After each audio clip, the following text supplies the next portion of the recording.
Bienvenue au Château des Pairs pour, je crois que c'est la 5e et 4e édition. Oui, on a eu le Covid, merci Marie.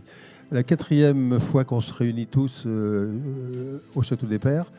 Pas la même date, puisque d'habitude on faisait ça plutôt au moment de l'été, mai, juin plutôt. Moi, je souhaite une bonne soirée à tout le monde. On va avoir des intervenants de qualité. Je ne vais pas vous reparler de plein de choses. La seule chose qui nous intéresse, c'est les mécènes, bien sûr. En fait, moi, je parle de ce que je sais faire à peu près, parce que, bien sûr, aucune compétence. C'est les professeurs qui vont prendre cette place et qui vont vous en parler. Voilà. Donc, bienvenue. Très bon appétit à tout le monde et j'espère que vous allez passer une bonne soirée. Merci. Notre présidente Véronique Anatole-Touzé est retenue au CHU de Rennes. C'est une mission complexe pour elle parce que le CHU est un énorme paquebot et ce soir, elle doit être à la manœuvre. Et elle est contrainte Elle m'a chargée d'introduire cette petite soirée. Donc, au nom de toute l'équipe Nominoé, je veux d'abord remercier Jean-Paul qui est parti. Je remercie Jean-Paul, notre formidable président du Cercle des mécènes de Nominoé, de nous recevoir une nouvelle fois dans ce merveilleux endroit. Je remercie également Julien et toute son équipe pour leur mobilisation et leur formidable accueil. C'est un éternel plaisir de venir dans cet écrin et dans ce lieu magnifique à Pirée. Alors ce soir, je tiens à vous exprimer nos remerciements et notre gratitude. Votre générosité et vos soutiens indéfectibles sont vraiment essentiels. Chaque don que vous avez fait et ceux que vous ferez encore, qu'ils soient grands ou petits, ont un impact très significatif sur notre capacité à offrir des soins de qualité, à investir dans des technologies médicales de pointe et créer un environnement accueillant et confortable pour les patients. C'est grâce à votre générosité que nous avons pu cette année concrétiser l'acquisition d'un 4e robot chirurgical. Nous avons aussi réussi en 2021 à mettre un système de pathologie numérique qui faisait du CHU de Rennes le premier établissement français équipé d'un système très performant pour les diagnostics. Les médecins vous en parleront bien mieux que moi. Tout ça pour vous dire que grâce à vous, on arrive à faire des très très belles choses.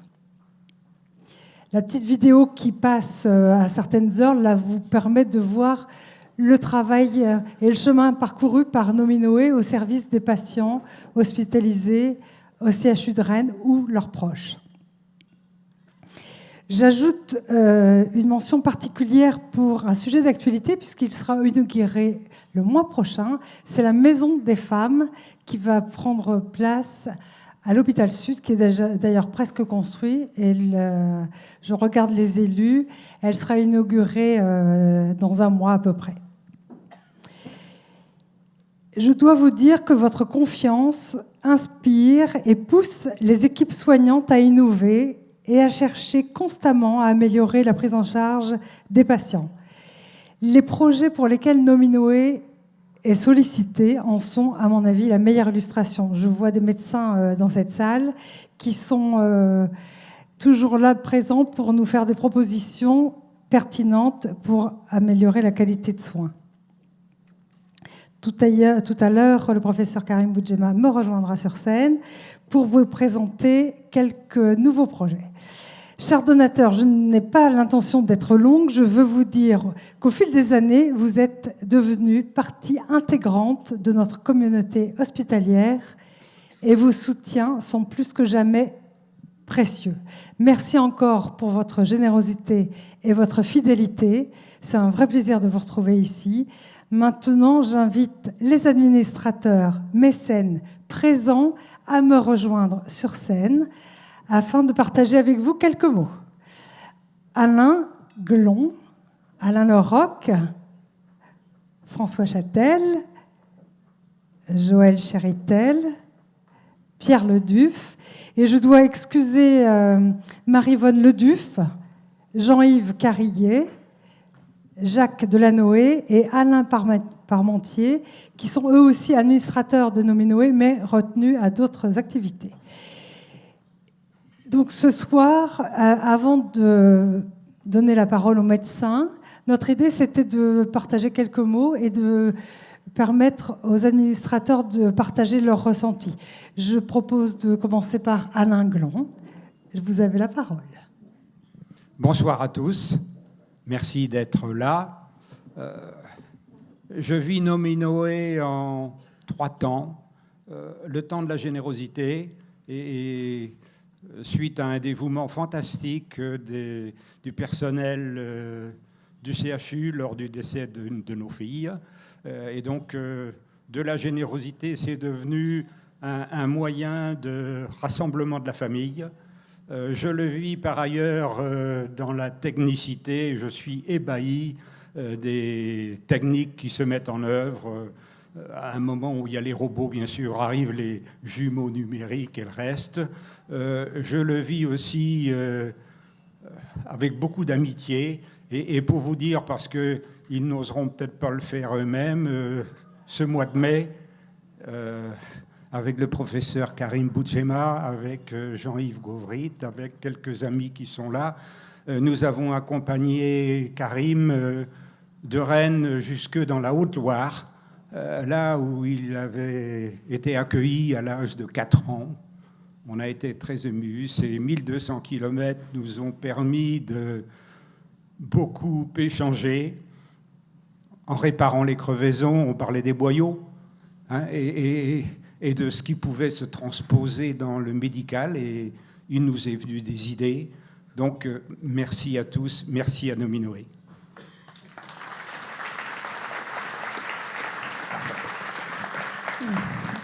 Il mérite bien les applaudissements. Je passe désormais la parole à Alain Leroc.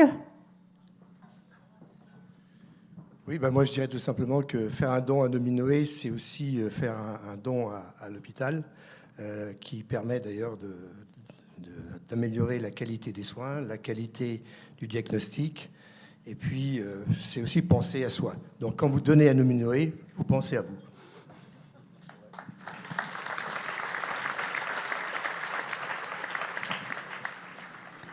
J'invite Pierre Leduff. Bien, bonsoir.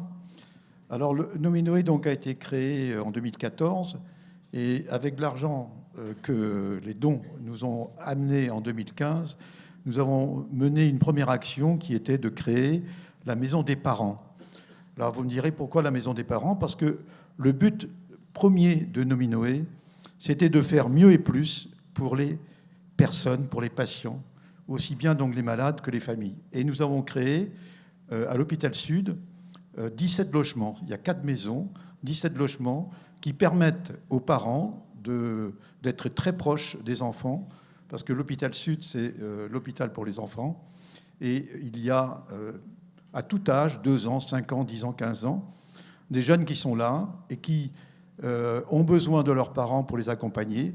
Et les parents aussi souhaitent être proches de leurs enfants, ce qui est normal en matière donc, de soutien. Et aussi le lien entre les soignants et les parents, la famille, se fait mieux. Donc le fait d'avoir créé cette maison fait que 350 à 400 familles chaque année qui viennent au département breton, mais aussi de l'Orne, de la Manche, de la Mayenne et de la Vendée, bénéficient comme ça de facilités de logement et surtout d'une proximité par rapport à leur enfant. Alors merci, et c'est très humain d'avoir commencé par cette première action toute simple.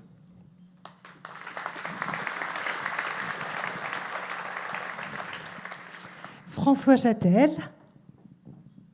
Merci Marie, bonsoir à tous. C'est un peu émouvant d'être face à vous. Vous êtes les donateurs. Sans vous, il n'y a pas de Nominoé. Donc on essaye, nous, au niveau du Conseil, de mettre en œuvre des actions tournées vers, bien sûr, l'hôpital et puis ses grands professeurs, mais aussi vers les malades. Parce que les malades, c'est quand même ça qui est le centre de l'hôpital. Et on est attaché, en ce qui concerne les enfants, à leur apporter un confort devant le stress et la douleur. Et donc on essaie de créer en les accueillant un univers apaisant avec un film en réalité virtuelle qui les met dans une ambiance différente et qui les apaise. Et puis lorsqu'ils sont dans des examens un peu douloureux ou des opérations difficiles, on leur facilite cet échappement de leur imagination en leur prêtant des casques virtuels où passent des films en réalité virtuelle. Ils font un voyage de Rennes à Montréal et ils s'apaisent et oublient un peu la douleur de ces graves opérations qu'ils peuvent avoir.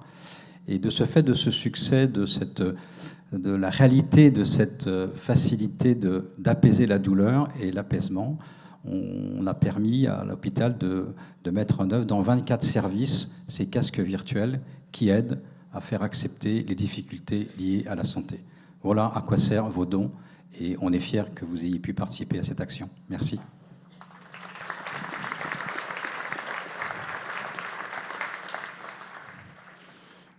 Alors j'invite Joël Chéritel, le petit nouveau du conseil d'administration de Nominoé qui nous a rejoint cette année, 2023. Joël. Merci Marie, c'est bien d'être petit nouveau à mon âge. Alors moi je suis encore trop récent dans le conseil d'administration pour vous parler des actions qui sont menées, même si je les connais. Par contre, je voudrais vous faire part de mon témoignage sur le fait d'avoir rejoint Nominoé. C'était en 2015, donc peu de temps après sa création. L'entreprise, Retis, donc, était engagée dans une démarche RSE déjà bien structurée. Et on cherchait différentes actions qui pouvaient apporter du sens. On parlait évidemment déjà de sens, encore plus aujourd'hui, je pense. Et je peux vous assurer que quand le comité de direction a pris la décision de devenir mécène de Nominoé et qu'on a fait partager cette démarche avec les collaborateurs, plusieurs sont spontanément venus me voir en me disant « Joël, ce qu'on a fait là, c'est super. C'est vraiment super. » Et après, on suivait en fait année par année les décisions qui étaient prises par Nominoé, les projets qui étaient portés par Nominoé étaient très largement partagés par les collaborateurs. Et c'est vraiment ce sens qu'on cherche souvent dans l'entreprise. Je peux vous assurer que j'avais obtenu, sans la chercher, une unanimité très très forte. Donc je ne peux qu'encourager les chefs d'entreprise qui sont dans cette salle, qui n'ont pas encore fait cette démarche. Je sais que vous êtes nombreux à l'avoir déjà faite, mais sincèrement, faites-le. Vous en aurez un retour extraordinaire. Voilà. Merci à vous.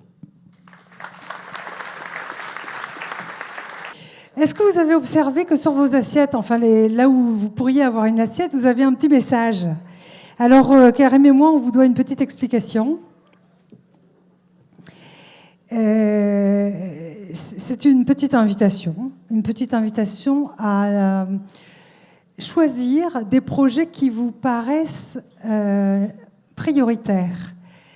Vous avez le droit de cocher celui pour lequel vous avez un coup de cœur, celui ou ceux pour lesquels vous avez un coup de cœur. Ça n'est pas restrictif. Et puis, en fonction de vos choix, vous avez aussi le droit de faire un don à Nominoé à discrétion, comme d'habitude, comme vous savez si bien faire. Pour présenter ces 6 petits projets que vous trouvez au dos du petit document qui est devant vous, je cède la parole au professeur Karim Boudjema. Très bien, merci Marie. Marie disait une petite invitation, non, une invitation tout court, voire même une grosse invitation. Alors vous avez effectivement sur votre table des petits flyers avec un certain nombre de projets. Je vous dois quelques explications tout de même. Tous les ans, donc, le conseil d'administration propose que le conseil scientifique choisisse un certain nombre de sujets proposés par les soignants du CHU. C'est grâce à cette démarche que Nominoé n'est plus et bien plus qu'un fonds de dotation, ça devient véritablement un concept. Et tous les ans, les soignants du CHU se précipitent pour répondre à l'appel à projets que nous faisons en leur promettant que nous allons pouvoir financer un certain nombre de leurs souhaits. Alors, cette année, 35 propositions de la part des soignants de l'hôpital. Un enthousiasme fou au sein du CHU. Il y a quand même 9000 personnes qui y travaillent, vous voyez. Et ces sujets sont tous aussi intéressants les uns que les autres. On a envie de tous les financer Malheureusement, on ne peut pas encore le faire. On tente à le faire tous les ans. Et un certain nombre de sujets sont classés par le conseil scientifique. Et nous avons ici mis les 6 meilleurs, entre guillemets. Tous sont absolument formidables et en tout cas dédiés aux patients. Et ce qui est extraordinaire, c'est que l'on sent à travers chacun de ces projets toute l'âme qui fait le CHU de Rennes. Une générosité absolument immense. Qui est quelque chose qu'on admire tous les ans, qui nous réchauffe le cœur. Alors, sur votre table, vous avez des petits dépliants et je vais vous parler de chacun des projets. Je vais vous en parler et l'exercice consiste à les classer, tout simplement de 1 à 6. Et pourquoi pas aussi de les financer, si vous le souhaitez. Rien n'est obligé, c'est sûr. D'abord les classer et éventuellement, si vous le souhaitez, les financer à la hauteur de ce qui vous fera envie. Alors le premier projet, c'est... je pensais qu'on allait avoir des petites images des projets. Non, pas d'images des projets. Alors je vais essayer de vous retracer les sensations. Vous avez tous été chez le dentiste, j'en suis absolument sûr. Et quand vous avez été chez le dentiste, en général, vous n'avez pas envie d'y retourner parce que ça fait mal. Et que quand on vous fait des soins, c'est plus le soin qui fait mal, c'est l'anesthésie qui fait mal. Et quand vous ressortez de là, en général, vous avez la moitié du visage complètement paralysé. Il faut quelques heures pour arriver à retrouver une locution normale et une mastication normale. Eh bien, l'école dentaire du CHU de Rennes propose que nous financions l'achat de ce qu'ils appellent les Quick Slippers. Les Quick Slippers, c'est un système de crayon avec une petite aiguille au bout qu'on applique sur la gencive et ça va tellement vite que ça injecte tout de suite le produit anesthésiant, on ne sent absolument rien. Et cerise sur le gâteau, l'anesthésie est très localisée parce qu'elle est intra-osseuse. Et il n'y a pas cette diffusion du produit anesthésiant qui fait que vous êtes, comme je vous l'ai expliqué tout à l'heure, avec la tête en carton d'un côté ou de l'autre. Donc ça, c'est le premier projet. Et il sera réservé dans un premier temps aux petits, parce que quand on mène le petit chez le dentiste, c'est vraiment un drame. Voilà donc pour ce premier projet. J'espère vous avoir vendu cette affaire correctement. Le deuxième projet, lui, s'adresse plutôt au troisième âge. Il y a un certain nombre de personnes qui ont besoin d'assistance et que l'on mette dans ce qu'on appelle des EHPAD. Vous savez, ces établissements d'hébergement pour les personnes dépendantes. Alors, à Rennes, il y a la Tauvraie, et à la Tauvraie, c'est comme un petit village où il y a ces personnes âgées, nos parents, qui déambulent dans des allées qu'on est en train de refaire complètement pour leur rendre le quotidien très agréable.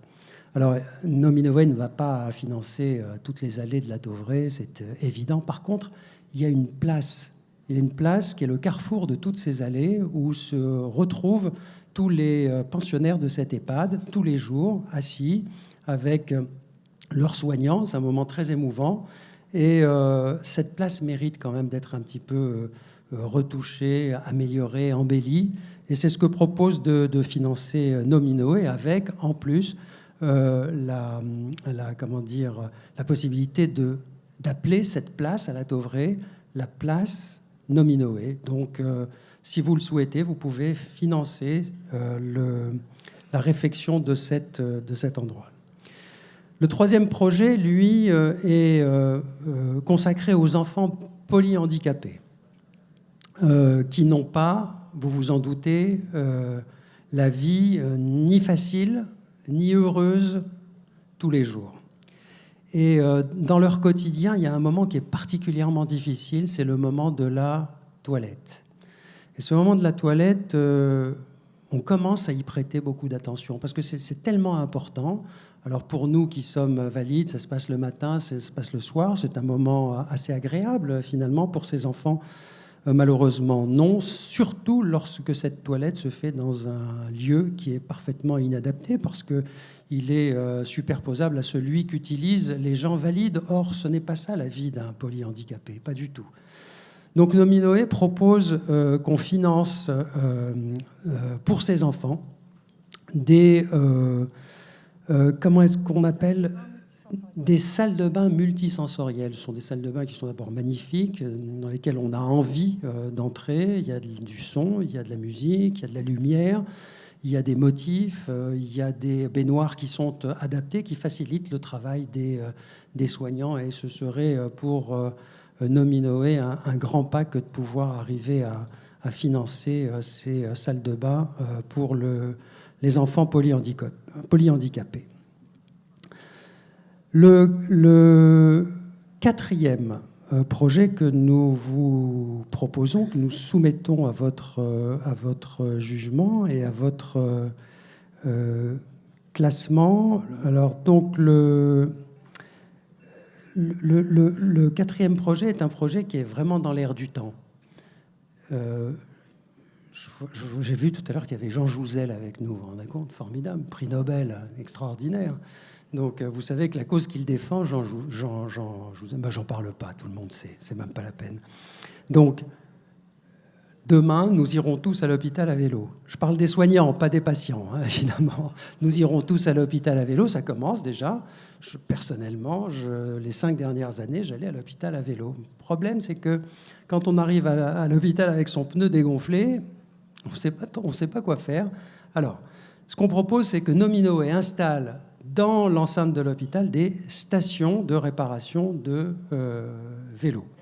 Je ne sais pas pourquoi, mais j'ai l'impression qu'Alain Glon va financer ce projet tout de suite. Il est partant, là.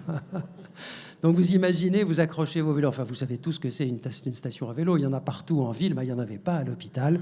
Et Nominoé propose donc de financer 3 stations vélo dans l'enceinte de l'hôpital.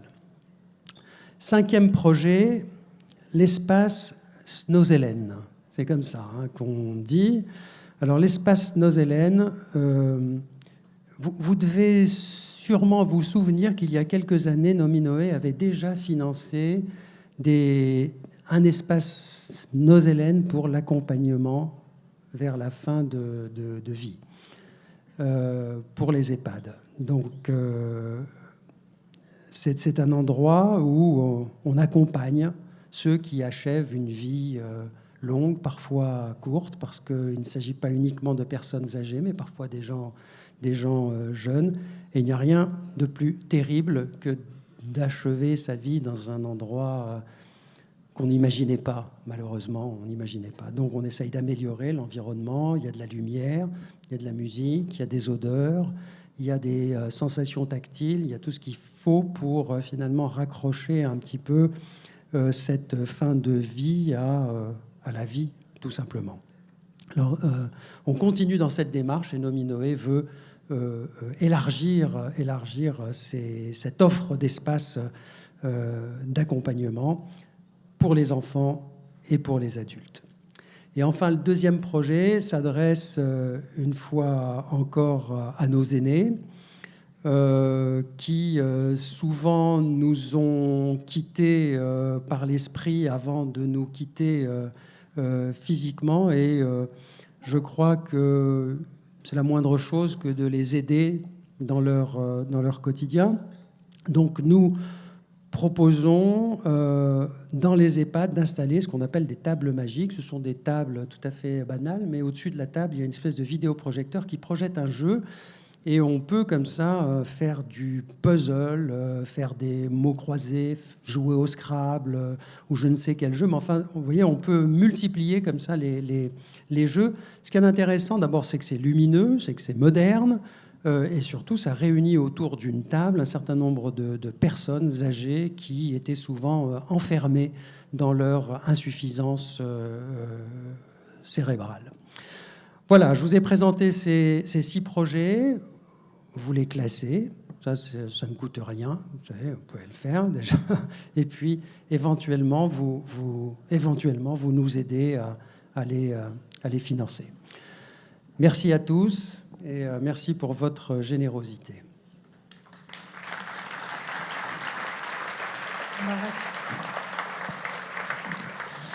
Alors, je vous propose de revenir à la petite vidéo pour que vous puissiez faire la connaissance des formidables médecins qui composent le comité scientifique de Nominoé.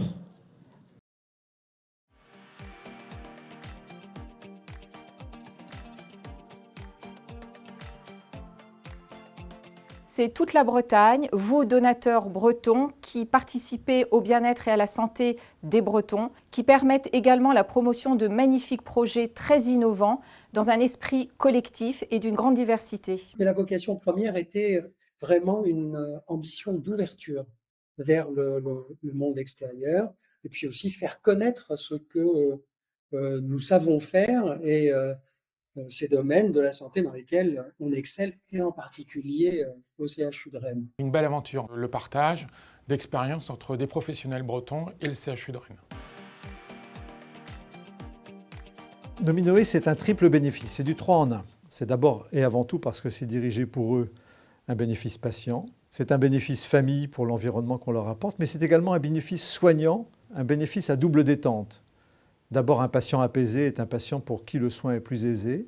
Et ensuite, on apporte également réellement au soignement des effets qui leur sont propres, personnels, comme les cocons de sieste qu'on a mis en place durant l'épidémie de Covid et qui les permet de s'isoler un tout petit peu de leur monde, qui est souvent un monde quand même un peu difficile. Ce que Nominoé a apporté aux patients et aux soignants, c'est fondamental. C'est très concret. Il y a aussi des, entre guillemets, petits riens qui font beaucoup au quotidien. Par exemple, dans mon service, on a aménagé un espace bien-être pour permettre à des patients atteints de déficience intellectuelle, de troubles autistiques, d'attendre dans d'excellentes conditions leur consultation et aussi de les préparer éventuellement à des prises de sang, etc. Ça crée une vraie dynamique et ça soude les équipes au-delà du projet lui-même.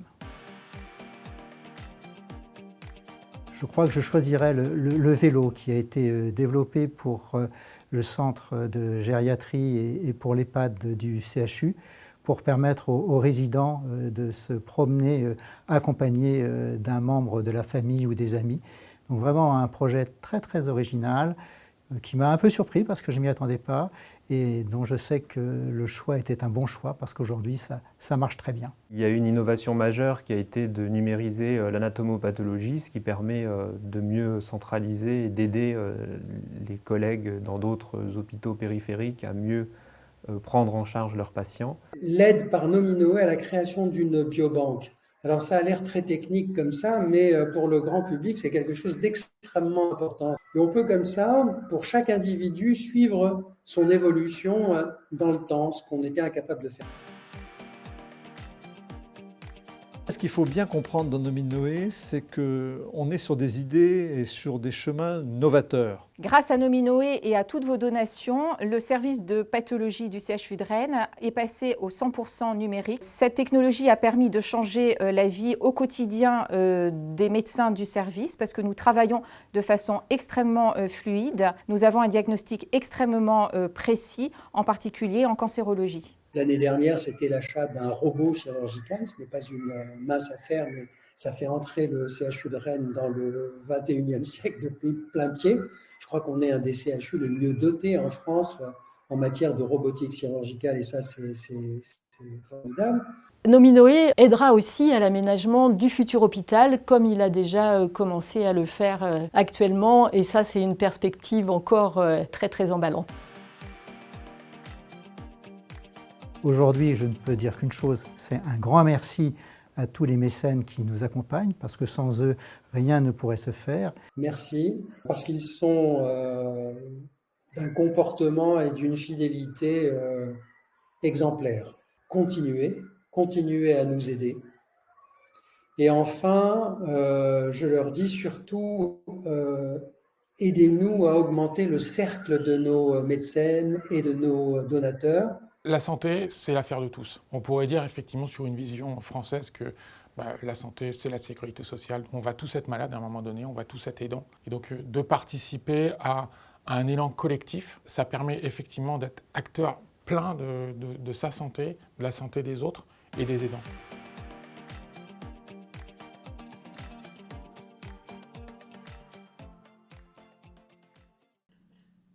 Voilà le comité scientifique de Nominoé.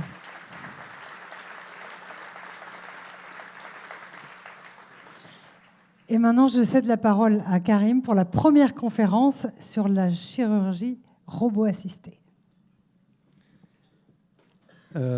Alors,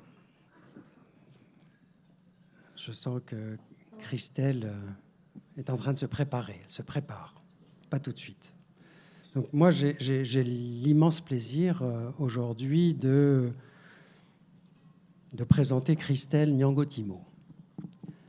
Alors Christelle, elle est maître de conférences des universités. Elle enseigne une chose qui est absolument fondamentale pour les médecins en formation, c'est l'anatomie. L'anatomie, tout le monde sait ce dont il s'agit. Mais elle est aussi médecin, chirurgien, elle est gynéco-obstétricienne. C'est une jeune femme brillante. Elle est ancienne interne des hôpitaux de Paris, ancienne assistante chef de clinique des hôpitaux de Paris. Et puis, elle a eu la magnifique idée de venir à Rennes, d'être acceptée à Rennes pour y exercer ses qualités pédagogiques et continuer d'enseigner l'anatomie. Alors évidemment, on l'a accueillie ici à Rennes à bras ouverts. Alors vous voyez, Christelle, pour moi, c'est sans aucun doute le modèle du médecin universitaire de demain. C'est notre présent du futur. Demain, Rennes, la médecine à Rennes, la médecine hospitalière, la médecine universitaire, l'enseignement de la médecine et de la chirurgie sera assuré par des médecins jeunes, brillants, comme les Christelle. Alors, je vous disais tout à l'heure qu'elle était de plein pied dans la modernité, dans la chirurgie robotique, comme l'évoquait Marie-Louis, mais bien plus encore. Et Christelle, je te laisse la parole pour parler de ton futur et de ce que tu nous proposes à l'avenir. Merci, je vous demande d'accueillir vraiment chaleureusement Christelle. Merci beaucoup. Un grand merci, Monsieur Boudjema, pour cette introduction qui du coup, eh bien, donne l'accent. Je remercie tous de l'honneur que vous me faites de pouvoir parler de la chirurgie de demain. Je vois mes collègues chirurgiens, j'espère nous faire à tous honneur. Alors, le présent du futur, primam non nocere. Vous savez tous que la chirurgie, ces dernières décennies, a énormément évolué. Au départ, avant, il y avait le chirurgien, sa main, le patient, un couteau, une fourchette. Bon, voilà, de la chirurgie qui était basée sur son habileté intrinsèque et également sur une connaissance livresque de l'anatomie générique, l'anatomie classique de base.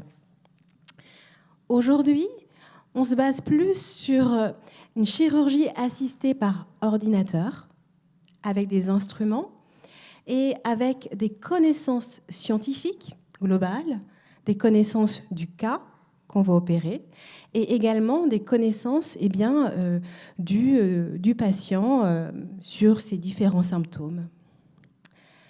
Vous verrez que plus tard, l'ensemble de ces différents éléments seront interconnectés et permettra aux chirurgiens d'aller plus loin, d'être augmentés. Il y a un domaine, une discipline qui émerge et qui étudie cette chirurgie. On l'appelle la science des données chirurgicales. Alors on est passé de la fourchette et du couteau à une chirurgie basée sur l'ordinateur, une chirurgie assistée. La cœlioscopie que vous connaissez tous, des petites incisions, des trocars, des instruments longs, et puis un guidage vidéo en 2 dimensions. Et bien sûr, le robot. Le robot avec un contrôle d'un système maître-esclave à la console en télémanipulation, un papillon qui vient s'insérer dans les trocars pour opérer avec des gestes plus précis, plus sûrs, moins tremblants, une efficacité augmentée. Voici à quoi ça ressemble. On est dans le ventre d'une patiente. On est en train de fermer, on n'a pas encore commencé à manger, le fond vaginal. Et ce que l'on voit, c'est que ces instruments sont tout petits. Ils ont un degré de liberté qui sont bien supérieurs à la main humaine. Ils sont télécommandés, vous le voyez ici, avec des petits joysticks. Et eh bien, on a une chirurgie qui est millimétrée.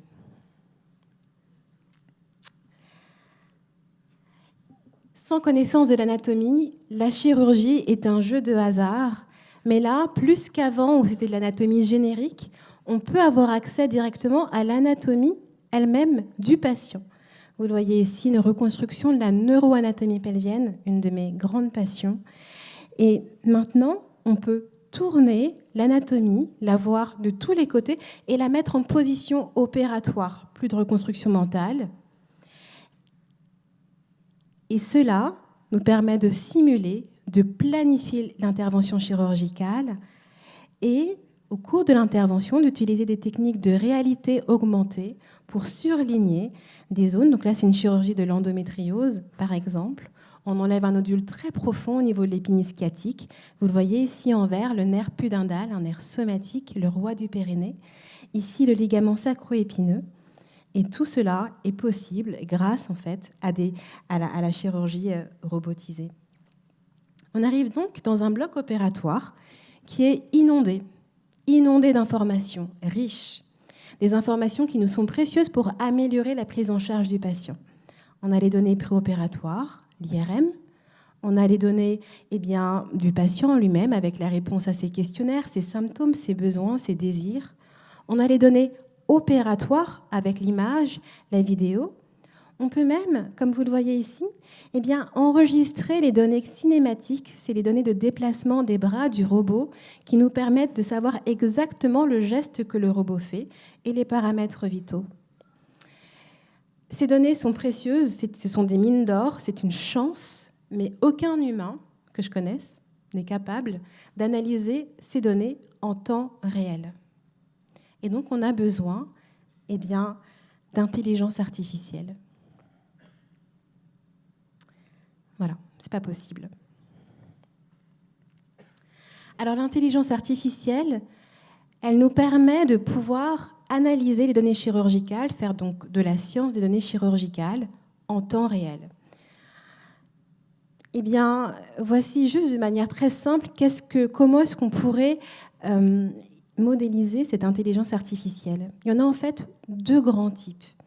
L'intelligence artificielle dont vous entendez parler tout le temps, tous les jours à la radio, c'est le deep learning, les réseaux de neurones, qui vont permettre, à partir de données, d'une multitude de données, de faire ce qu'on appelle l'approche bottom-up. À partir de données, le réseau de neurones va reconnaître des patterns et proposer une théorie. Il y a une autre approche, l'approche top-down, où là, ce sont des experts, des chirurgiens par exemple, experts, qui vont apporter leurs connaissances pour permettre de faire des théories et ensuite de les tester sur les données. Ce sont finalement la combinaison de ces deux approches, Knowledge Data Driven, qui nous permettra d'aller encore plus loin dans l'intelligence artificielle et d'analyser encore plus de situations. Ceci, on fait à Rennes. Les chirurgiens travaillent avec les chercheurs. Je travaille avec une équipe, avec Pierre Janin, équipe Médicis, LTSI, où on propose des descriptions hiérarchiques des procédures chirurgicales, des créations d'ontologie, de représentation graphique de la chirurgie pour l'apprendre aux machines pour qu'elles deviennent conscientes. Un exemple, nous savons tous que si on lâche notre stylo, là, il va tomber par terre. Par contre, si on ne l'apprend pas à une machine, elle ne le saura pas. Et donc, c'est ces deux approches combinées qui sont extrêmement importantes pour arriver, j'espère bientôt, au bloc opératoire du futur, un bloc opératoire conscient en temps réel, un bloc opératoire intelligent qui permettra aux chirurgiens, aux chirurgiennes, eh bien, de diminuer sa charge mentale, de se concentrer sur une chose à la fois, parce que l'ensemble du bloc opératoire sera conscient de ce qui se passe pour lui et lui donnera les informations importantes au temps opportun. Et le patient dans tout ça? Le patient, et comme je suis gynécologue obstétricienne, on va parler de la patiente. La patiente, elle est au cœur de la prise en charge, au cœur du processus. Le chirurgien, chirurgienne, qui, du coup, a moins de stress, moins de charge mentale, eh bien, peut se focaliser sur la patiente, comprendre ses besoins et ses intentions. Ici encore, les outils intelligents interviennent.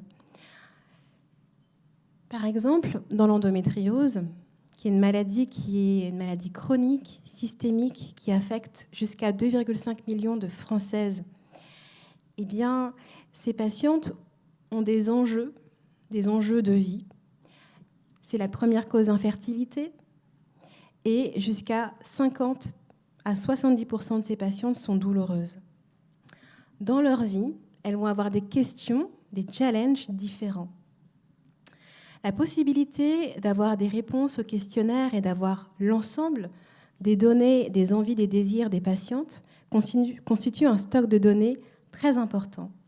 Grâce à la digitalisation et aux outils d'intégration d'intelligence artificielle, on peut voir les patientes, j'espère dans un futur proche, avec des véritables tableaux de bord de leurs symptômes préoccupants, leurs symptômes principaux, de leurs désirs, grossesse ou plutôt douleur, ou les deux, de ce qu'elles sont prêtes à accepter ou pas, pour les guider au mieux dans la prise en charge et leur proposer les traitements les plus adaptés.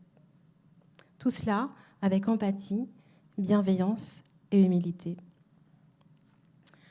Alors pour conclure, si je dois vous parler du présent, du futur, eh bien, je dirais que la chirurgie doit être adaptable, s'adapter aux nouvelles technologies de santé, avec de nombreuses plateformes possibles, maintenant robotiques et puis plus tard autres.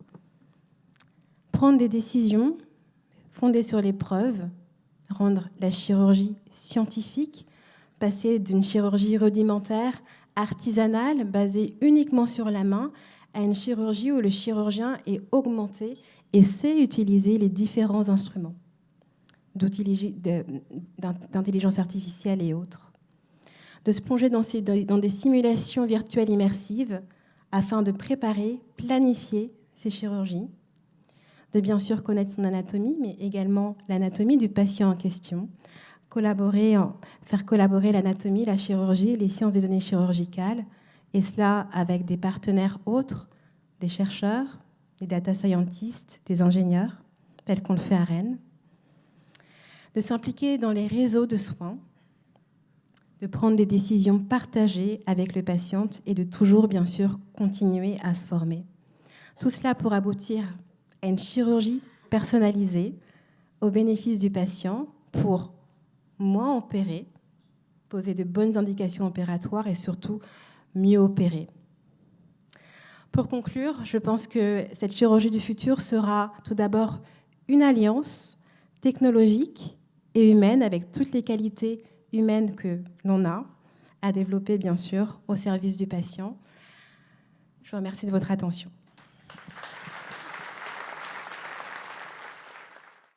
J'appelle les professeurs Yannick Malédan et Tony Marchand, qui vont vous parler des carticelles. Je donne la parole à Yannick Malédan, le professeur Yannick Malédan.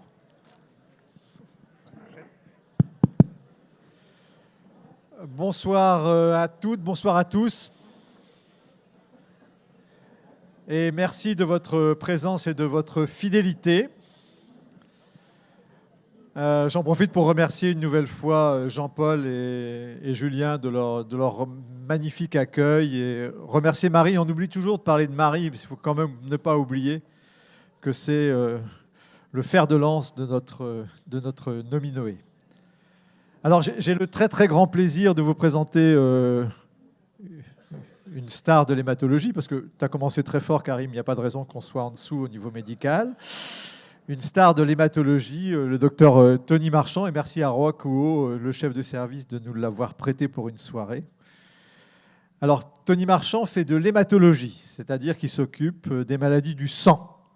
Et malheureusement, vous avez peut-être tous croisé, ou de près ou de loin, ces terrifiantes leucémies qui ont émaillé, en tout cas, ma jeune carrière de réanimateur au siècle dernier, quand je commençais avec des pronostics qui n'étaient quand même pas très, très encourageants.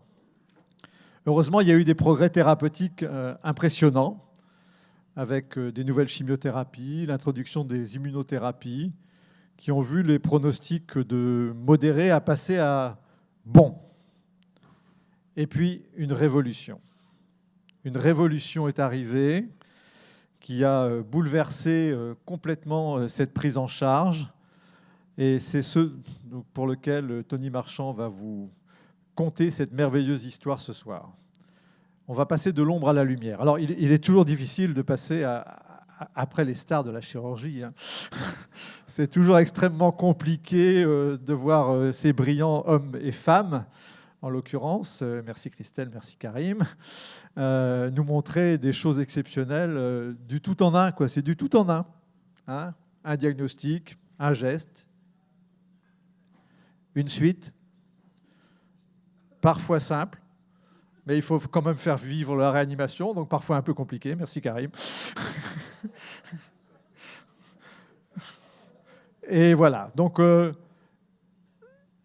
si on veut les challenger un tout petit peu, pardonnez-moi, c'est de dire que si vous aviez voulu amener sur cette scène le matériel qui vous sert, mon cher Jean-Paul, je ne sais pas où tu es caché, il aurait fallu, il aurait fallu élargir les routes d'accès au Château des Pères, ce que je ne te conseille en rien de faire. Alors que les médecins, beaucoup plus modestes. Voilà. Cette petite poche va être la révolution dont je vous ai parlé.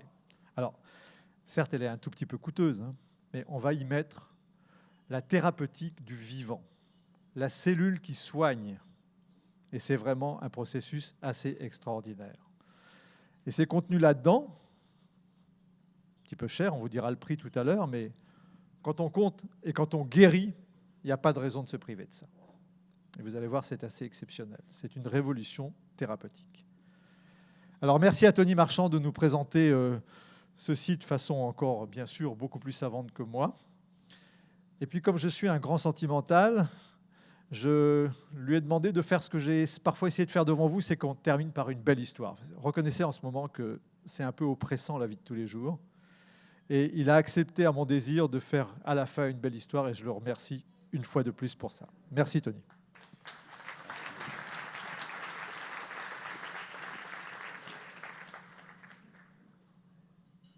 Bonsoir à tous. Merci professeur Malédan pour cette introduction.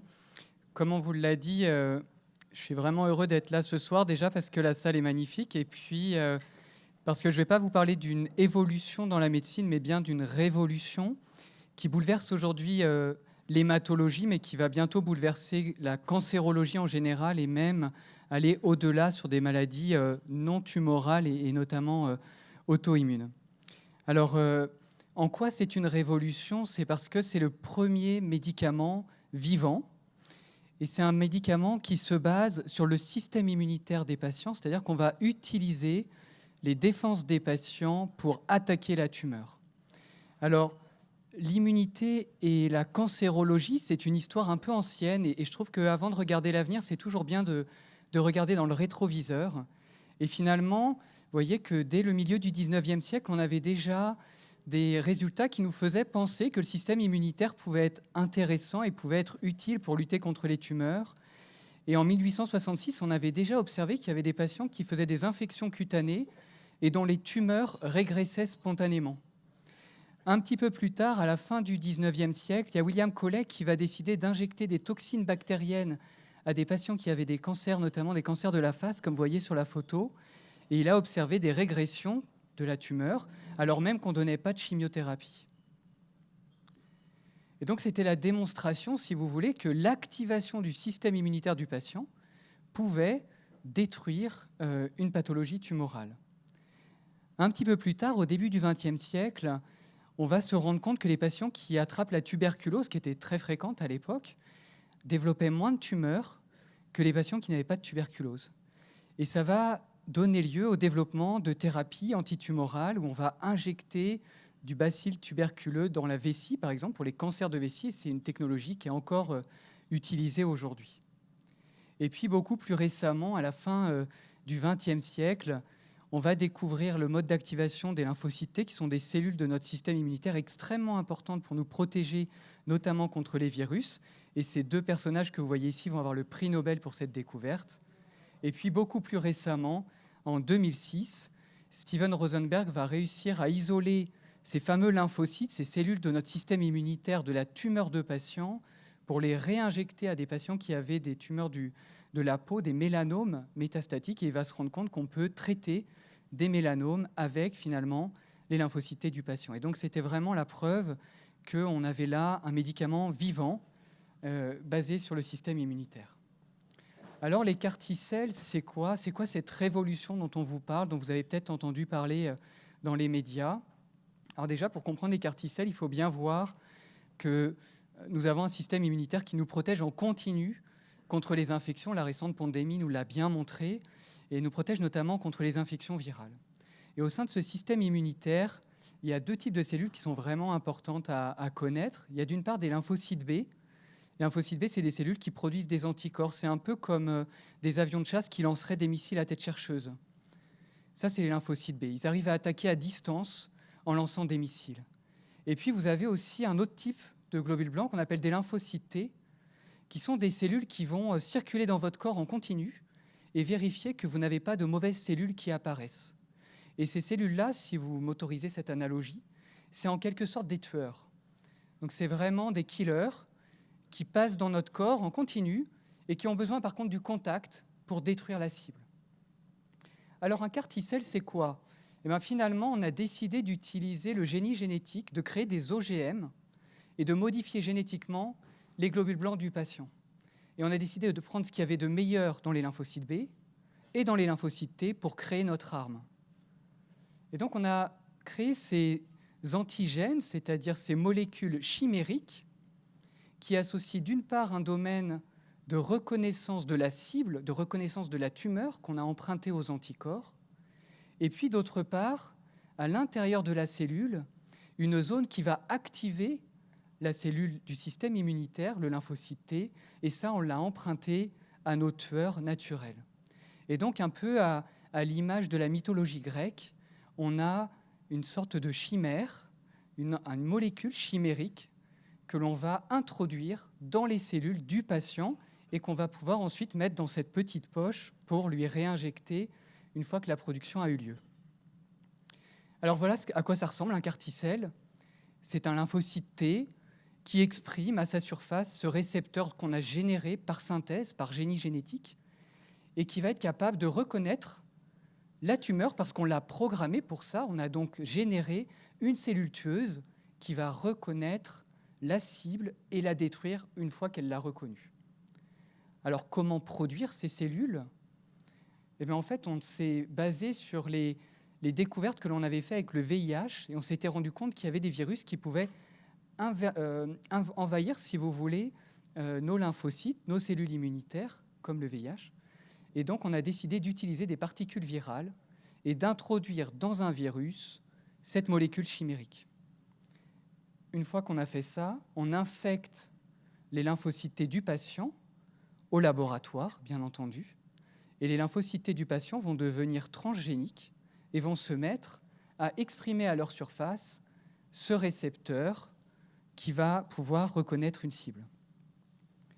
Alors, la première enfant qui a été traitée au monde, c'est cette jeune patiente, Émilie, qui a été traitée aux États-Unis. Elle avait une leucémie aiguë, qui, comme vous le savez peut-être, est le premier cancer de l'enfant, c'est le cancer le plus fréquent de l'enfant.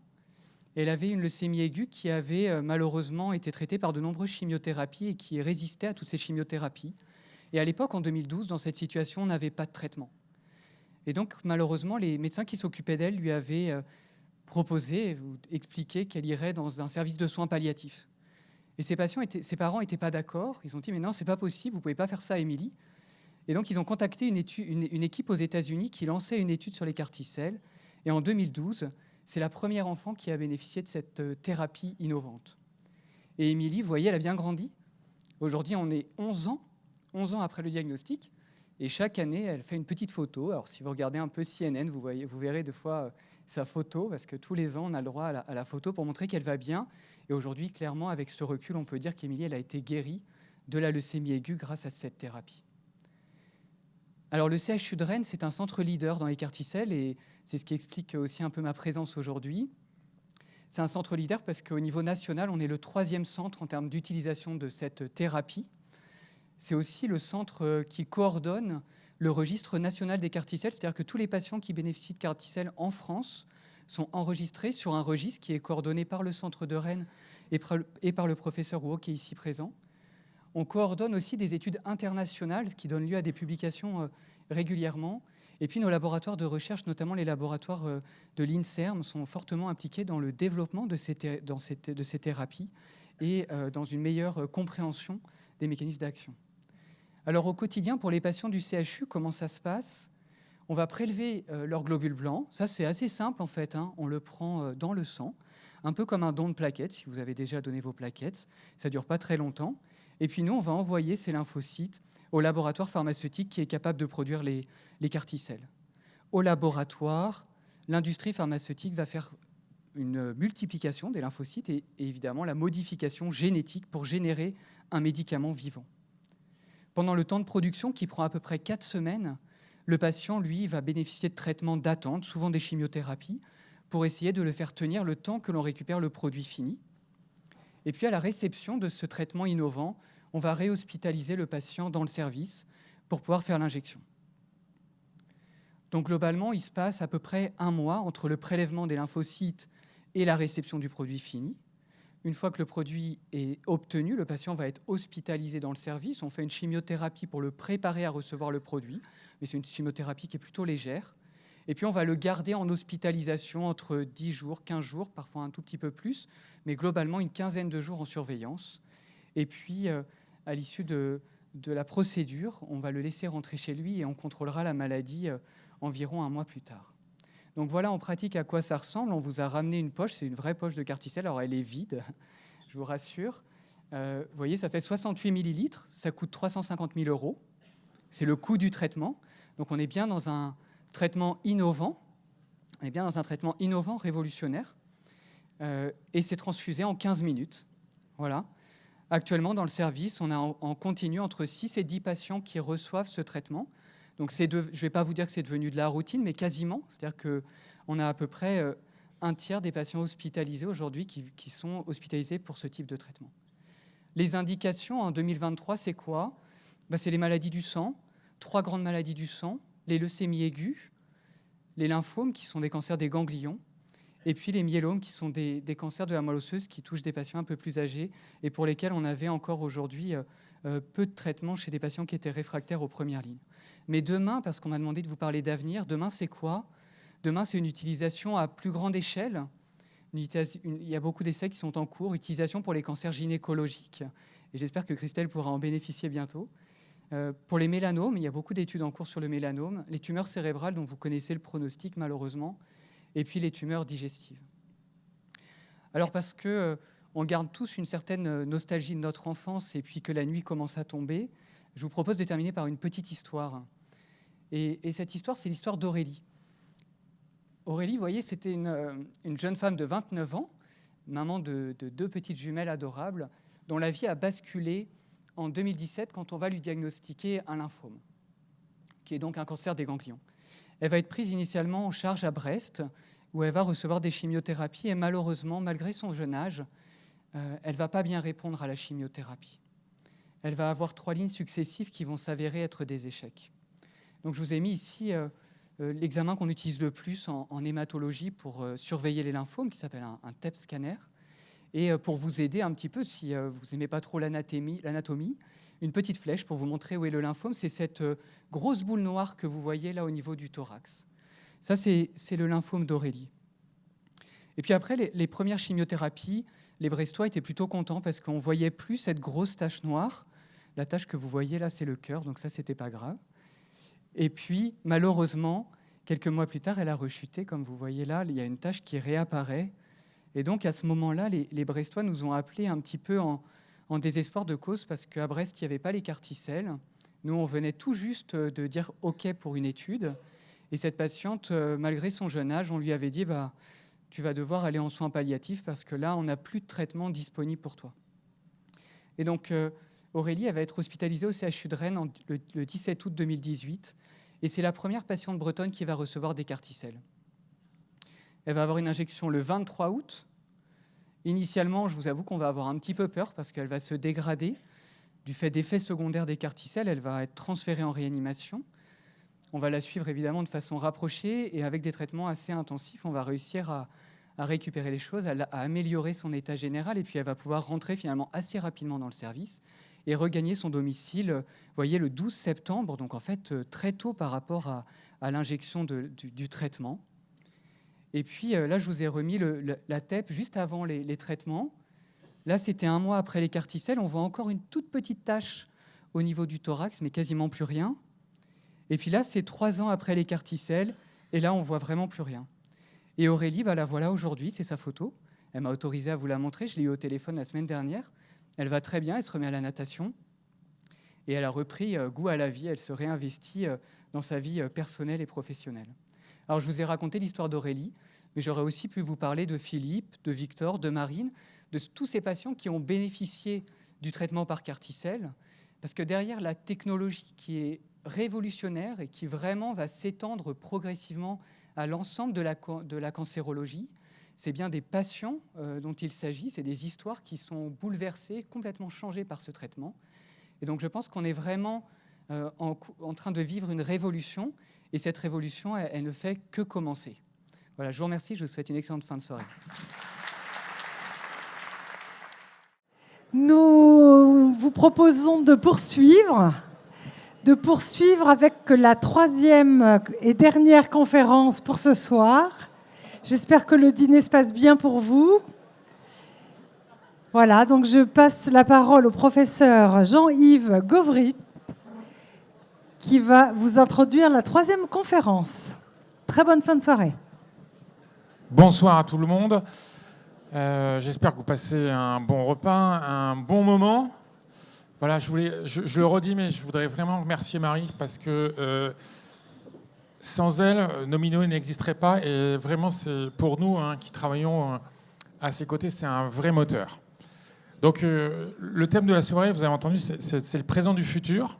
On vous a montré des techniques chirurgicales, des techniques médicales avec des médecins, mais j'ai trouvé ça quand même, je trouvais ça intéressant de vous parler du médecin de demain. Voilà. Et alors, on va pouvoir envoyer une petite photo. Voilà. Alors, vous avez reconnu nos deux héros de la soirée. Voilà. Et donc, les médecins de demain et les jeunes médecins, c'est pas parce qu'on se met devant des motos sans casque qu'on est jeune. Non. Voilà. Je voudrais accueillir Mathis Jacquet. Tu vas pouvoir venir à mes côtés. Et alors, pourquoi je vous propose de passer quelques instants avec Mathis ? Bien, vous le savez, à la fin des études des 6 ans de médecine, on passe un concours national. Il y a environ 10 000 personnes, 10 000 étudiants qui déjà sont sélectionnés, parce que c'est des étudiants en médecine qui ont passé la première année, la deuxième année. Donc, ils sont 10 000 en France. Vous êtes réunis quelques jours, voilà. Et Mathis a fini premier de ce concours.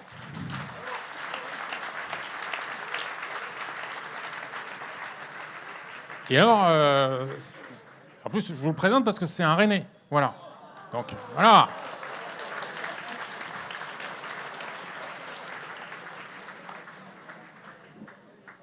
Alors juste, oui, voilà, c'est 10 000. Alors, il a fini avec quasiment 18 de moyenne, voilà. Puis quand vous allez le voir, comme ça, il paraît tout à fait normal. Et pourtant, il n'est pas normal, parce qu'à ce niveau de compétence, il y a forcément... je me tourne vers ses parents, il y a quelque chose quand même d'exceptionnel. Alors, tiens, tu vas pouvoir prendre le micro. On va commencer. Alors, qu'est-ce que le filière majeur de cette promo de l'ECN, on appelle ça les ECN, les examens classants nationaux. qu'est-ce que ça a changé dans ta vie? Est-ce que tu as changé de voiture? Tu t'es acheté une moto? Donc, qu'est-ce que ça a pu changer? Eh ben, tout d'abord, Monsieur Gauvry, je vous remercie de m'inviter ce soir. Et je vous remercie, vous, de m'écouter ce soir. Je pense que j'aurai un peu moins de savoir théorique à vous apporter que mes prédécesseurs. Je pense que c'est pour ça qu'on m'a accordé que 14 secondes, que 400 secondes, Monsieur Gauvry. Oui, c'est ça, oui, parce qu'on sait que tu es bavard. Donc, c'est ça. Puis il y a le dessert qui attend en plus. Alors, qu'est-ce que ça a changé les ECN dans ma vie? D'être major aux ECN, ouais. Surtout. Et bah, tout d'abord et surtout, on est invité au Château des Pères par le Fonds Nominoé pour manger des petits fours et boire du champagne, donc forcément ça change la vie.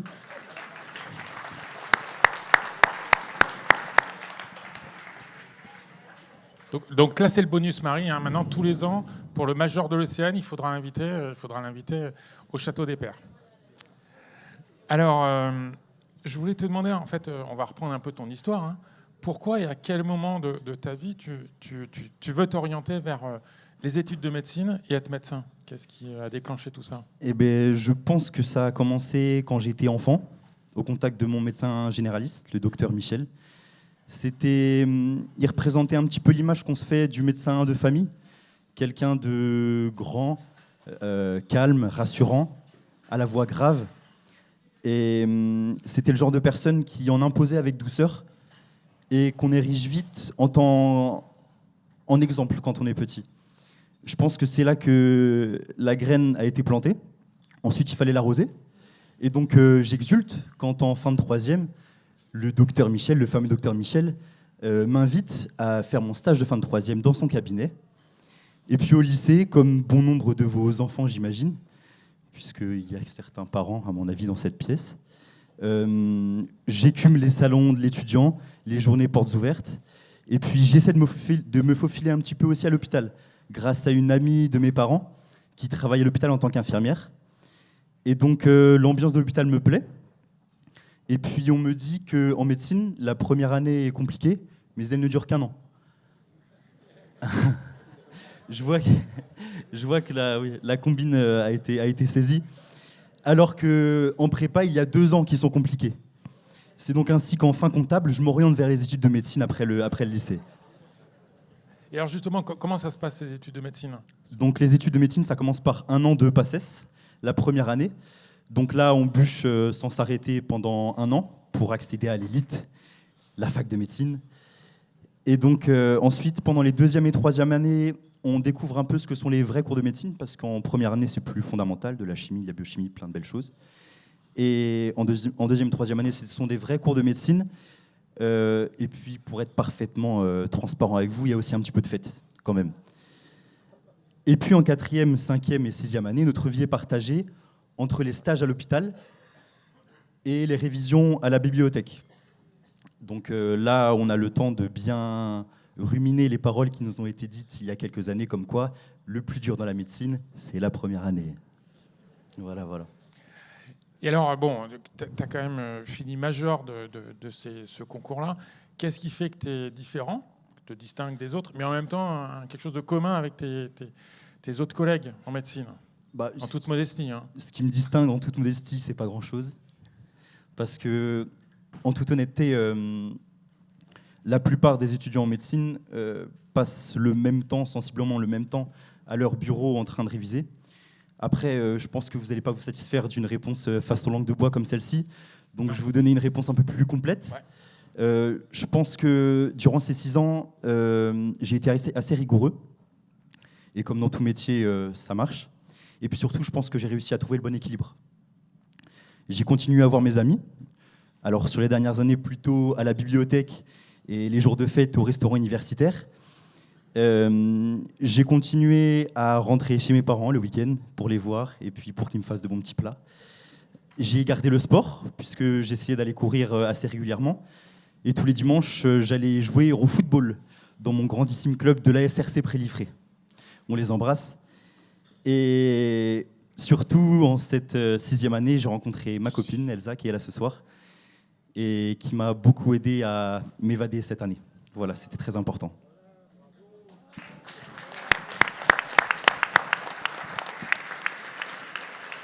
Voilà, j'improvise un tout petit peu, mais il y a tes parents qui sont là. Moi, je voulais savoir un peu qu'est-ce qu'il a d'exceptionnel, votre fils. Alors ça, c'était pas préparé. Ben non, justement.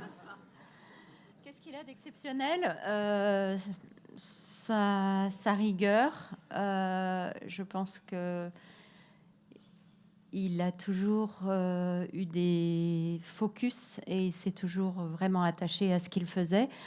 Et ce que j'admire chez lui, c'est pas tant ce qu'il fait, mais ce qu'il est. Et voilà, c'est un enfant pour moi. Je les appelle les enfants, je me fais rabrouer à chaque fois. Mais voilà, c'est pour moi un modèle d'humilité. Et ça, je pense que c'est important dans son métier, surtout pour l'avenir. Voilà, c'est ce qu'il est pour moi. Ben, je crois que vous ne pouviez pas faire une si belle définition de ce qu'on attend d'un médecin de demain. C'est exactement ça. Alors bon, l'histoire a pu être belle, mais très belle, parce que tu vas choisir une spécialité, et là tu as choisi les maladies infectieuses. C'est ça. Alors pourquoi tu choisis cette spécialité ? Alors j'ai choisi les maladies infectieuses, les maladies infectieuses et tropicales. Alors pour ceux qui ne connaissent pas tellement la spécialité, parce que ce n'est pas forcément la plus médiatique, quoique ces dernières années un petit peu plus, c'est une spécialité qui s'intéresse à tous les virus, les bactéries et les parasites. Plein de belles choses qui font envie, surtout entre le plat et le dessert. Et donc, ce qui me plaisait dans cette spécialité, c'était qu'elle s'intéressait à la santé de façon globale. Je m'explique un petit peu. Tout d'abord, elle ne se limite pas à un organe, puisque les infections elles-mêmes peuvent infecter l'entièreté du corps humain, et ne se limite pas justement à un organe.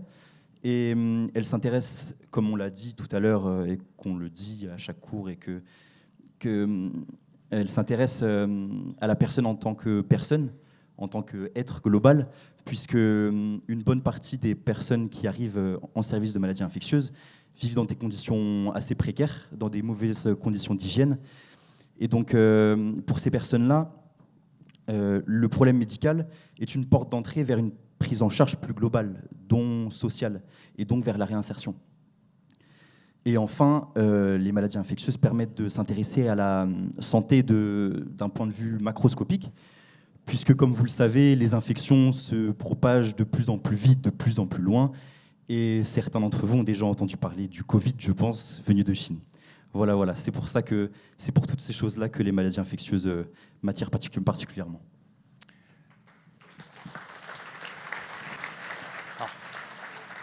Petit bémol, non mais c'est bien aussi, mais Mathis nous quitte parce qu'il va faire sa spécialité à Montpellier, qui est un service réputé, mais comme celui de Rennes, je tiens à le dire quand même. Mais bon, tu reviendras probablement au moins voir tes parents.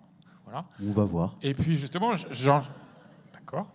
Et j'enchaîne. Comment est-ce que tu vois ta pratique, ton exercice professionnel une fois ton internat fini ? En tant comme j'ai choisi les maladies infectieuses, je travaillerai sûrement en centre hospitalier. Je ferai peut-être de la recherche, peut-être de l'enseignement, mais je ferai surtout de la médecine. Et j'espère qu'on me donnera les conditions pour bien exercer cette médecine. Parce que soigner un patient, ça passe souvent par des médicaments et des examens, mais cela passe surtout par s'intéresser à lui en tant qu'être humain, en tant que personne. Et pour moi, passer 3 minutes à parler de la canne avec un patient congolais, ça ne fait pas forcément très médical, mais ça participe, comme bien d'autres choses, à tisser un lien qui est spécial et qui est, pour moi, la base de ce futur métier. C'est ainsi que j'ai envie d'exercer la médecine, et je pense que c'est ainsi que notre génération a envie de faire de la médecine, si seulement on lui en laisse le temps.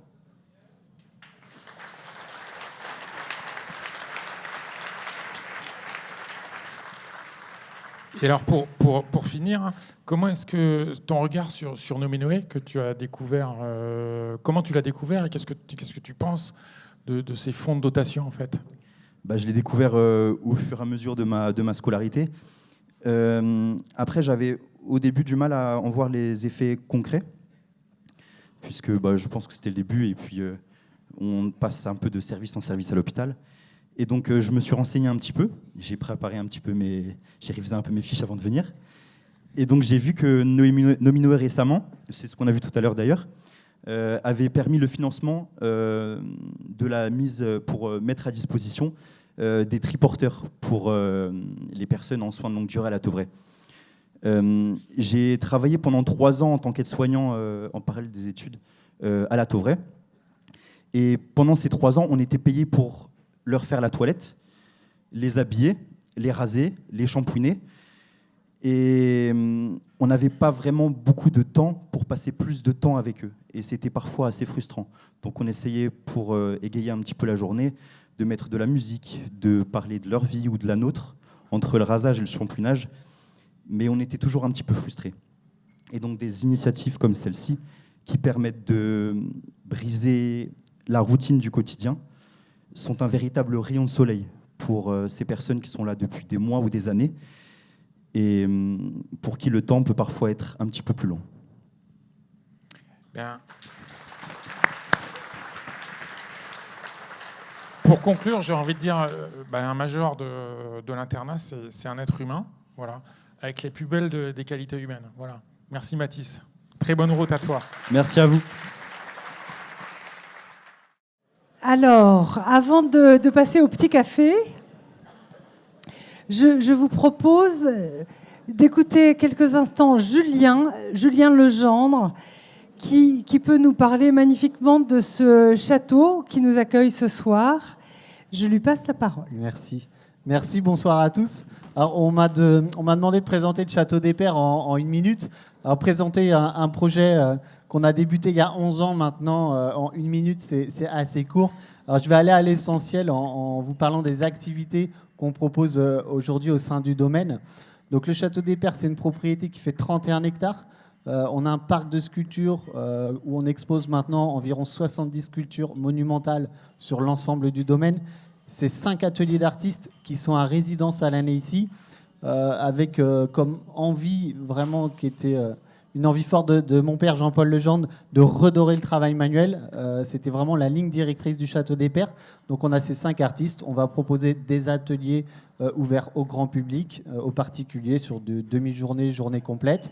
On va le proposer aussi aux entreprises pour du séminaire team building. On va rassembler les salariés d'une entreprise autour d'un projet et ils vont être accompagnés par un artiste.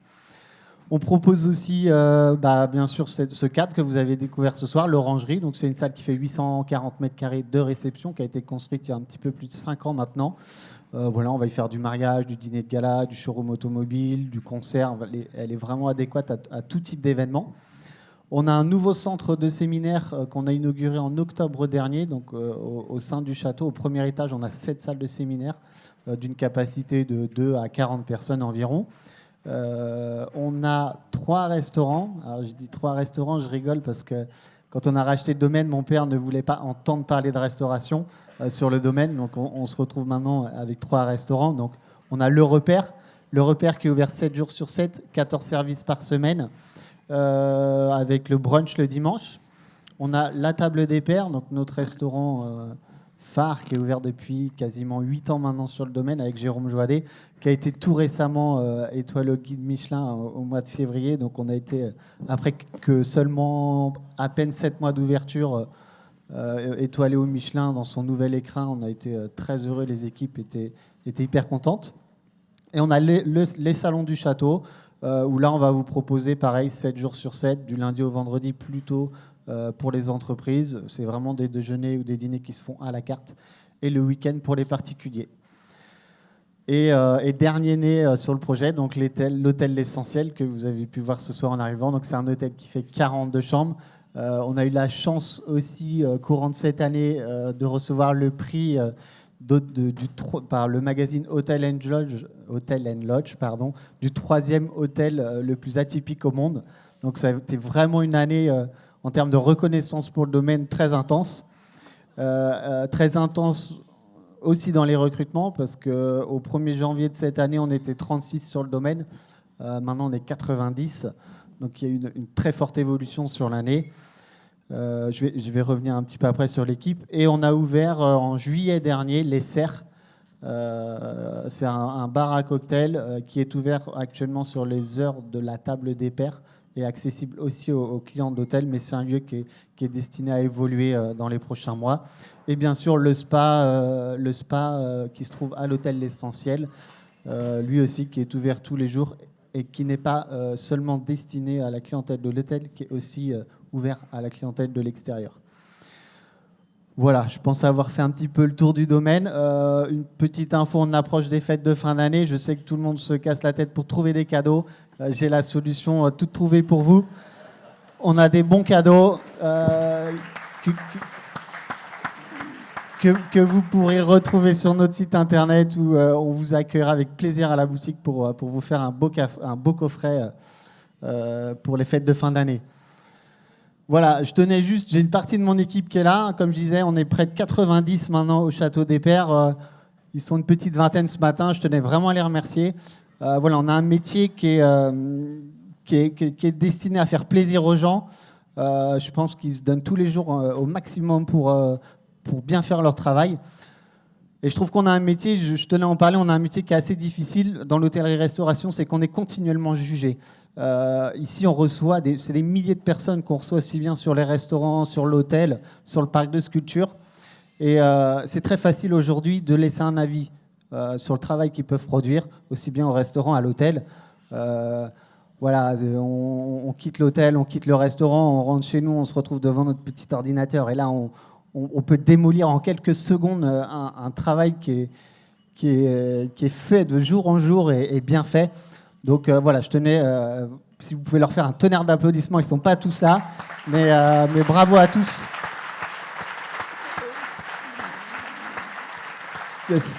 Si aujourd'hui le Château des Pères en est là, voilà, comme dit papa, nous on n'en est peut-être pas pour pas grand-chose, mais en tout cas tous ceux qui travaillent, ils y sont pour beaucoup. Merci à tous et je laisse la parole à Jean-Paul. Merci.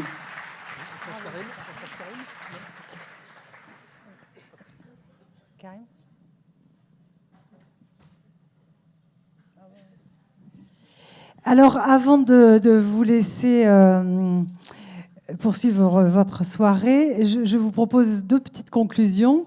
Celle de Jean-Paul Legendre, je vous rappelle que c'est le président du Cercle des mécènes du Fonds Nominoé. Sans Jean-Paul, il n'y a pas de Fonds Nominoé, parce que Jean-Paul, il est depuis le début exemplaire, et c'est lui qui a drainé dans son sillon le mouvement. Et c'est ce qui fait que vous êtes tous là ce soir. Donc, un tonnerre d'applaudissements pour Jean-Paul, le président du Cercle des mécènes.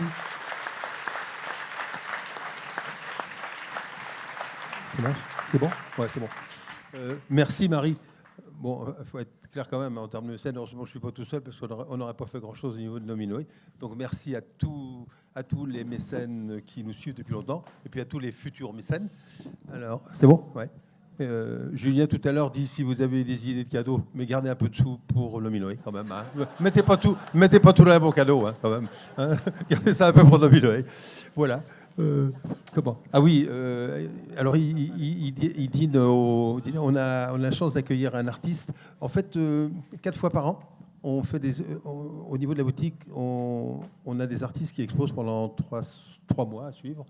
Et là, c'est Francis Garrier.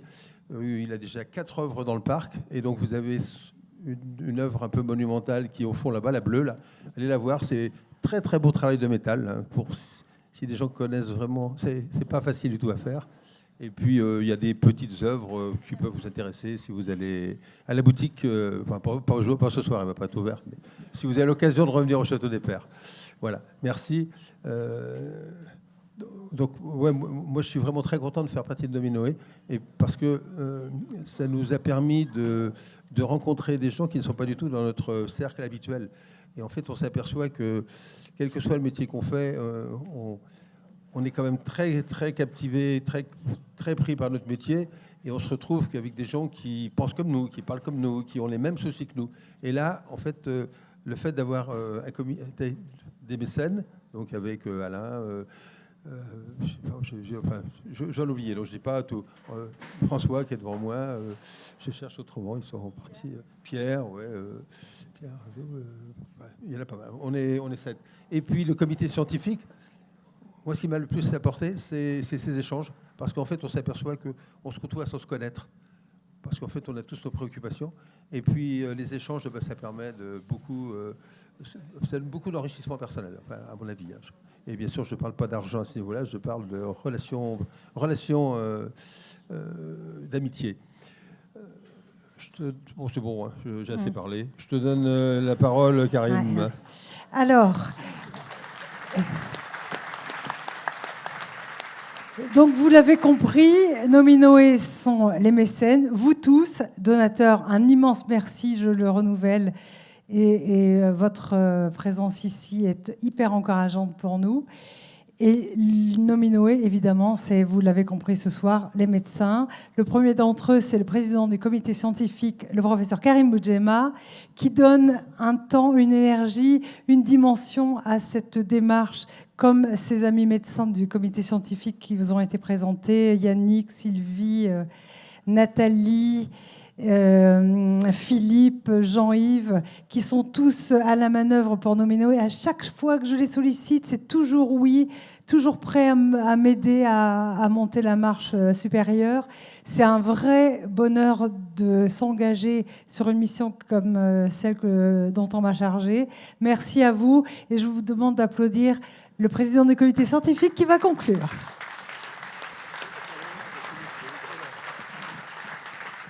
Eh bien, écoutez, on me prend un petit peu au dépourvu. Ce n'était pas prévu au programme, mais voilà, c'est comme ça. C'est comme un malade qui saigne. Il faut réagir. Ce soir, je vais vous dire, j'ai été séduit. J'ai été séduit par 3 magnifiques interventions. Et je me suis dit... la suite est assurée, j'en suis persuadé. On a tout vu, on a vu de la technicité, on a vu de la modernité. On est heureux d'être René Breton parce qu'on est vraiment, vraiment très bien pris en charge. Et puis avec notre jeune futur excellent médecin, on a, vous avez sans doute perçu, comme moi, senti cette dimension humaine au premier plan, qui est, à mon sens, représentative de ce que les jeunes médecins, il l'a dit lui-même, cherchent désormais. Et ça, c'est extrêmement encourageant. On pourrait d'ailleurs lui demander très vite de s'intégrer dans l'équipe Nominoé parce qu'il a la fibre pour savoir faire la promotion des malades, de la maladie, de sa prise en charge, de la Bretagne, de Rennes, même s'il va à Montpellier, mais il va revenir, j'en suis sûr. Merci à tous, merci infiniment.